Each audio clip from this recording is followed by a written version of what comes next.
આ જગ્યા લોનાવલામાં એકદમ હિડન છે ને ઓલમોસ્ટ કોઈને ખબર નથી ને આપણે છીએ મસ્ત જગ્યાએ. મજા આવે છે હે ને.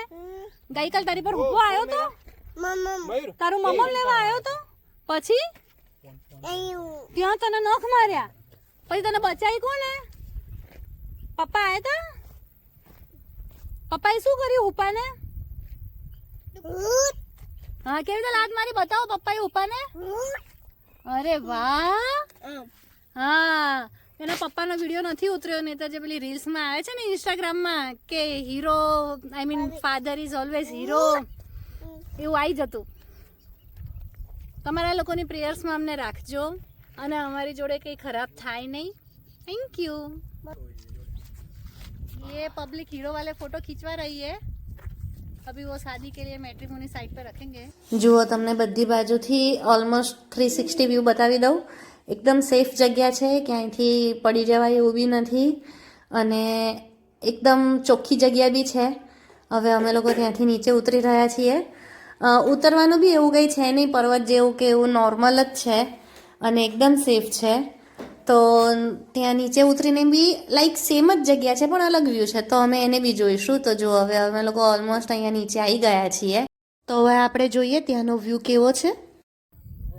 હવે જે લોકેશન આપણે ઉપરથી જોયું હતું એ સેમ લોકેશન હવે થોડું નીચેથી.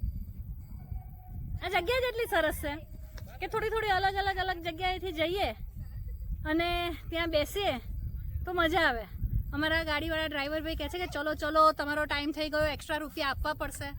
પણ હમણાં અહીંથી જવાનું મન જ નથી થતું કારણ કે એટમોસ્ફિયર અમને સાથ આપી રહ્યું છે. અત્યારે થોડો તડકો દેખાતો હશે પણ થોડી વારમાં વાદળ આવી જાય છે, પવન સરસ મજાનો ઠંડો આવે છે, મજા આવે છે.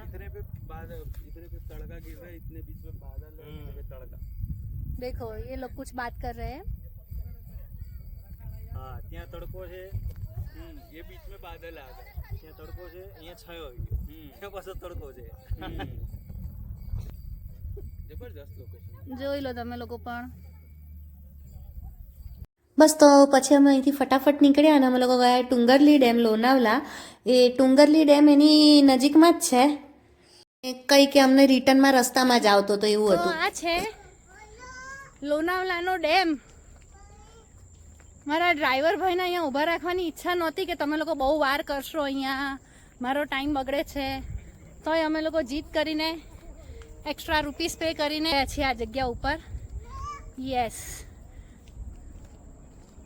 વાહ સુંદર. કુદરતની નજીક રહેવા મળે તો રહી જ લેવાનું, એને કદી મિસ કરવાનું નહીં. આજે એક્સ્ટ્રા રૂપીસની વાત છે ને, ત્યાં આપણે ટેક્સી કરીએ ને તો એ લોકોના કંઈક કલાક ફિક્સ હોય છે. એ કલાકથી વધારે આપણે ટાઈમ સ્પેન્ડ કરીએ ને તો એ લોકો પર અવરના કંઈક એક્સ્ટ્રા રૂપીસ લેતા હોય છે. તો હવે જગ્યા સરસ હોય તો પછી આપણે આપવા જ પડે એવું થાય છે. હા, અહીંયા પાછળ કંઈક ખંડેર જેવો દેખાય છે. હવે એટલું ઉપર ચડીને હું જતી નથી કારણ કે એટલું ઇન્ટરેસ્ટિંગ લાગતું નથી. થોડું લીલ ને એવું બધું લાગે છે ત્યાં.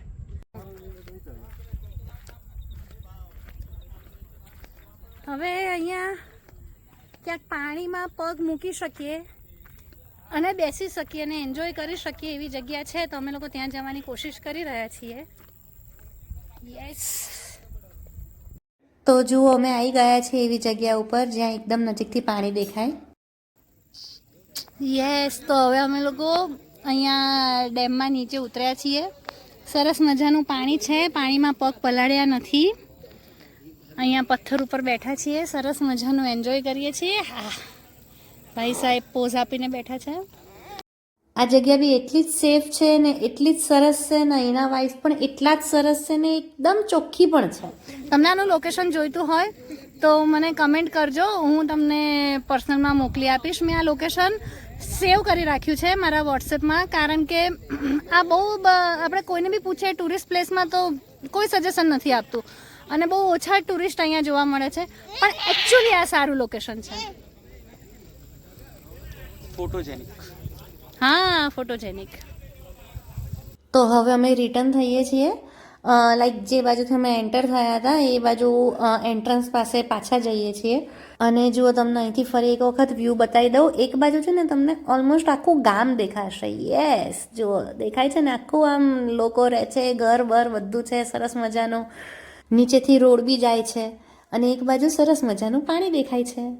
હવે અમે અહીંયા મેગી મંગાઈ છે, કાંદા ભજીયા મંગાયા છે, બટેકા ભજીયા મંગાયા છે અને અહીંયા સરસ મજાના આ શું છે મને ખબર નથી, નદી છે. આ શું છે? ये किसी को पता है क्या है? ये तालाब है, नदी है, क्या है? मतलब डैम का ही पानी है बट हम डैम से अंदर की साइड आए हुए हैं. ओके, तो मतलब ये कुछ डैम का पानी है. वही डैम जो हमने पहले विजिट किया था बट ये अभी डैम का थोड़ा अंदर का एक इलाका है. તો એના કિનારે બેસીને હવે અમે લોકો મેગી અને ભજીયા એન્જોય કરીશું. હવે થોડો થોડો વરસાદ આવે છે અને અમે લોકો અહીંયા નાસ્તો કરવા માટે બેઠા છીએ. ઓલરેડી એક મેગીનું બાઉલ પતાવી ચૂક્યા છીએ, કાંદા ભજીયા બટેકા ભજીયા પતાવી ચૂક્યા છીએ. ત્યારે અમે વિડીયો ના લીધો કારણ કે ખાતી વખતે ફક્ત ખાવામાં ધ્યાન આપવાનું. અમે બધાએ આક્રમણ કરી દીધું ખાવા ઉપર. હવે અમે ફરીથી બીજી પ્લેટ મંગાવી છે અને પછી બીજી પ્લેટ આવશે એટલે અમે લોકો ફરી ખાવા બેસી જઈશું. પછી વિડીયો બનાવવાનું ને એવું યાદ નથી આવતું કારણ કે ખાવાનું ખાતી વખતે ફક્ત એન્જોય કરવાનું, સ્વાદ લેવાનો.